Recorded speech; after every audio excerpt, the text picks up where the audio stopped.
dalam asbabun nuzul atau sebab turunnya dari ayat Al-Quran. Asbabun nuzul dari surat Al-Maidah ayat yang ke-6 ini ada beberapa sebab di dalam tafsir, di antaranya ya tafsir Al-Quran dari Ibnu Katsir juga ada. Nah, yang akan kita ketengahkan pada kesempatan ini yaitu ada di dalam salah satu riwayat hadis sahih Imam Bukhari nomor hadis 322 dalam bab firman Allah, lalu kalian tidak mendapatkan air maka bertayamumlah. Nah, di dalam hadis ini datang dari Aisyah, dari Aisyah zaujin Nabi sallallahu alaihi wasallam qalat. Berkatalah Aisyah, yaitu istri Nabi sallallahu alaihi wasallam. Kharajna ma'a Rasulillah sallallahu alaihi wasallam ba'di asfari. Kami keluar bersama Rasulullah SAW di dalam salah satu perjalanan yang dilakukan oleh beliau. Jadi Rasulullah ini pernah melakukan suatu safar bersama istrinya, diantaranya Aisyah, dan juga dengan beberapa para sahabat. Nah, di dalam safar itu, Aisyah menceritakan hatta idza kunna bil baidai au bidzatil jaisi. Hingga ketika kami sampai di Baida atau di tempat peristirahatannya dari pasukan, yaitu rombongannya Rasulullah Sallallahu Alaihi Wasallam, inqata'a yaqnun li. Aku kehilangan sesuatu yang nempel di leherku, yaitu kalung. Karena apa? Mungkin juga terlepas atau putus dari tali penyambungnya. Nah, jadi Aisyah ini kehilangan kalungnya tatkala di tempat peristirahatan pasukan, sehingga terjadilah suatu kejadian, yaitu fa'aqama Rasulullah sallallahu alaihi wasallam alal timasihi wa aqaman nasu ma'ahu. Jadi Rasulullah kemudian bersama para manusia, artinya para sahabatnya itu mereka membantu mencari apa yang hilang dari Aisyah, yaitu kalungnya. Padahal pada posisi di tempat peristirahatan tersebut, walaisu ala ma'in. Mereka ini tidak memiliki air sebagai perbekalan. Nah, sehingga hadis ini muncul yang menjadi sebab turunnya salah satu ayat di Al-Quran, yaitu surat Al-Maidah ayat yang ke-6. Nah, kelanjutan ceritanya yaitu fa'atan nas, maka datanglah orang-orang ila Abi Bakrin, kepada Abu Bakar. Siapa Abu Bakar? Ya sahabat Nabi yang mulia, orang termulia kedua setelah Rasulullah. Begitu pula beliau adalah mertua Nabi, bapaknya Aisyah. Nah, ceritanya orang-orang ini merasa apa yang dilakukan Aisyah itu ada hal-hal yang kurang pantas. Maka datanglah mereka kepada bapaknya, ya mungkin malu atau sungkan kepada Rasulullah. Jadi dia datang kepada Abi Bakrin As-Siddiq faqalu, kemudian mereka berkata kepada Abu Bakar, ala taro ma sona'at Aisyah aqamat bi Rasulillahi sallallahu alaihi wasallam. Wahai Abu Bakar, apakah kamu tidak melihat apa yang diperbuat oleh siapa? Aisyah, anakmu itu. Dia telah membuat Rasulullah sallallahu alaihi wasallam, wanas dan para sahabat itu tertahan. Yaitu artinya tidak jadi melanjutkan perjalanan gara-gara mencari barangnya Aisyah, yaitu kalungnya yang hilang terlepas di tempat peristirahatan tersebut. Kemudian para sahabat tadi menegaskan lagi, ada persoalan yang kedua, walaisu alama'in, dan mereka ini tidak sedang berada di dekat air, walaisa ma'ahum ma'an, dan mereka ini tidak memiliki air bersama mereka. Jadi tatkala mereka perjalanan sudah sampai di tempat tersebut tidak bawa air, artinya airnya sudah habis, tidak ada persediaan air, dan di tempat peristirahatan tersebut itu juga tidak terdapat air. Sehingga mereka cari-cari di situ. Nah, terjadi persoalan tadi, cari-cari kalung, kemudian lapor kepada Abu Bakar, mungkin bahasa sederhananya wadul. Kemudian setelah diwaduli atau diprotes oleh para sahabat, faja'a Abu Bakrin. Datanglah Abu Bakar wa Rasulullah sallallahu alaihi wasallam wadi'un ra'sahu ala fakhidhihi qad nama. Jadi tatkala Abu Bakar ini mendatangi anaknya yaitu Aisyah yang sekaligus istrinya Nabi, sedangkan Rasulullah sallallahu alaihi wasallam itu beliau meletakkan apa ra'sahu kepala beliau yaitu ala kepada pahanya siapa? Aisyah. Dan Rasulullah benar-benar apa? Tidur. Nah, artinya beliau tidur di pangkuannya Aisyah. Ini Aisyah menceritakan lagi. Nah, tatkala Abu Bakar bapaknya datang, fakola berkatalah Abu Bakar kepada Aisyah, habasti Rasulullah sallallahu alaihi wasallam wan nasi wa laisu ala ma'in wa laisa ma'ahum ma'un. Wahai Aisyah, engkau telah membuat siapa? Rasulullah bersama para manusia yaitu para sahabat itu tertahan, tidak melanjutkan perjalanannya. Nah, di tempat itu pun tidak terdapat air, walaisa ma'ahum ma'an. Mereka pun tidak juga memiliki persediaan air. Nah, ini tertahan cukup lama di sini ya repot ini padahal air penting seperti itu.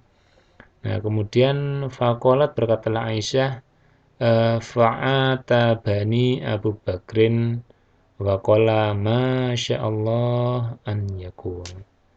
Nah, kemudian Abu Bakar ini memarahi siapa? Aisyah dengan perkataan yang cukup banyak tadi, diantaranya dengan perkataan ini dan perkataan yang lain, sebagaimana yang Allah juga menghendaki terhadap perkataannya Abu Bakar untuk memarahi siapa? Si Aisyah tadi. Ya intinya diomeli lah si Aisyah ini oleh bapaknya yaitu Abu Bakar terhadap apa? Ya perbuatannya Aisyah tadi sudah meminta Rasulullah dan para sahabatnya nyari, belum ketemu, sudah malam, akhirnya istirahat, capek, tidur. Nah, sehingga tertahan betul di situ karena tidak ketemu. Kemudian Abu Bakar baca ala yad'ununi biyadihi fi khosirati. Dia menjadikan tangannya ini, si tangannya Abu Bakar ini menusuk lambungnya Aisyah, yaitu bukan ngilik-kidik ya, mungkin semacam apa jiwit, jadi Aisyah ini kemudian oleh Abu Bakar ya semacam bagian pinggangnya ini perutnya itu disudul dengan tangannya. Artinya ini menunjukkan bahwasanya itu suatu teguran. Yang namanya ditusuk dengan tangan ditancapkan agak dalam, maka ya pasti rasanya bukan geli ya, tapi ya sakit. Fala yamna'uni min taharruk. Tidak ada yang menjadikan aku untuk bergerak, artinya untuk menahan rasa sakitnya tadi karena mungkin ditusuk kan apa ya molet seperti itu. Nah, dia tidak melakukan perlawanan apalagi merasakan kesakitan dengan bergerak karena apa? Ila maka Rasulullah sallallahu alaihi wasallam ala fakhidhi, karena Rasulullah sedang berada di pangkuanku. Nah, kalau aku molet mungkin nanti kaget apa-apa Rasulullah terganggu. Nah, bagaimana nasibnya Rasulullah bisa tidak istirahat. Maka dari itu Aisyah menahan sakitnya karena apa? Semacam dijivit oleh bapaknya tadi. Nah, kemudian faqoma maka lantas Rasulullah SAW itu bangun, artinya terbangun khina asbaha ala ghairi ma'in, sampai pada waktu asbaha, waktu subuh.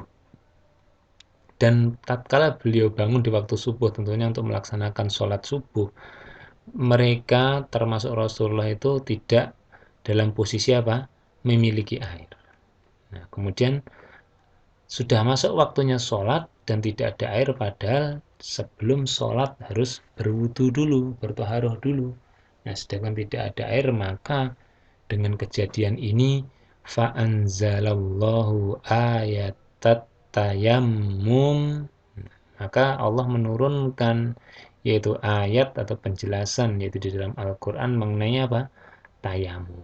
yaitu di surat Al-Maidah ayat yang ke-6 ini setelah diturunkan kemudian fatayammamu maka bertayamumlah beliau dan juga para sahabat sebagaimana di surat Al-Maidah yang sudah kita pelajari wa in kuntum mardha jika kalian dalam kondisi sakit aw ala safarin atau di dalam perjalanan aw jaa ahadum minkum minal ghaid aw lamastumun nisa ini falam tajidu ma'an jika kalian tidak mendapati air dalam konteks ini hadis turun ini adalah di dalam safar fatayamamu maka bertayamumlah kalian dengan apa ya karena tidak ada air adanya sesuatu yang paling mudah didapati di hampir semua tempat yaitu apa su'idan thayyiban yaitu dengan debu yang suci. Jadi tidak sembarangan, mungkin kalau tempatnya kotor ya jangan dibuat tepuk untuk mengambil debunya untuk bersuci. Carilah yang istilahnya netral, artinya tidak terdapat kotoran-kotoran di tempat itu untuk diambil debunya untuk melaksanakan tayamum. Itu jamaah rahimakumullah terkait asbabun nuzul dari ayat ke-6 dari surat Al-Maidah ayat surat yang kelima. Kemudian kelanjutan hadis ini faqala Usaid ibnil Khudair. Jadi salah seorang peserta yang ada di situ kemudian menyampaikan ma hiya bi awwali barokatikum ya ala Abi Bakrin.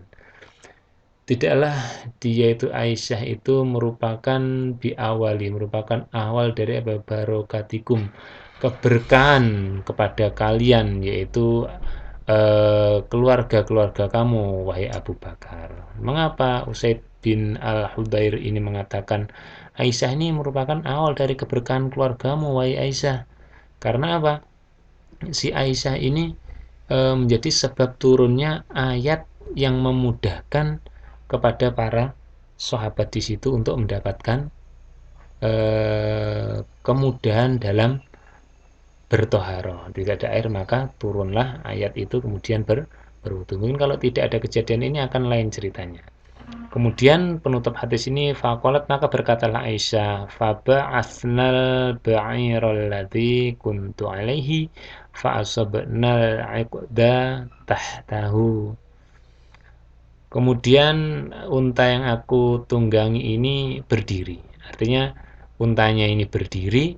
Nah, ternyata setelah untanya berdiri di bagian bawahnya ini tahtahu di bawahnya unta ini apa? Kalungnya Aisyah itu berada. Nah, ternyata siapa gerangan yang menyembunyikan? Ya, ternyata untanya itu yang menutupi kalungnya. Ya, karena memang ini manusia biasa dan begitu pula Rasulullah Sallallahu Alaihi Wasallam tidak memiliki anugerah sebagaimana yang diberikan kepada Sulaiman alaihissalam yaitu bahasa hewan ya tidak tahu ya mungkin saja untanya tatkala dia sedang duduk selonjoran itu dia merasa ada yang ganjil di bagian mungkin bagian pahanya atau pantatnya karena ada barang sesuatu. Nah, cuman ya namanya unta ngomong atau tolah-toleh pilak-pilik melotot tidak ada yang respon ya akhirnya nggak ngerti mungkin saja dia cerita di bawahku ini loh ada sesuatu mungkin seperti itu ya karena tidak memiliki bahasa hewan ya sudah terjadilah seperti ini maka dari itu ya alhamdulillah maka turunlah surat Al-Maidah ayat yang ke-6 ini sebagai sebab turunnya dimudahkannya mendapatkan bertoharoh dengan tayamum ya ini ternyata kalungnya sederhana di bawahnya unta itu jamaah rahimakumullah jadi untanya jangan dimarahi karena ya itulah kejadiannya kita akan masuk ke pelajaran yang keempat yaitu rujukan hadis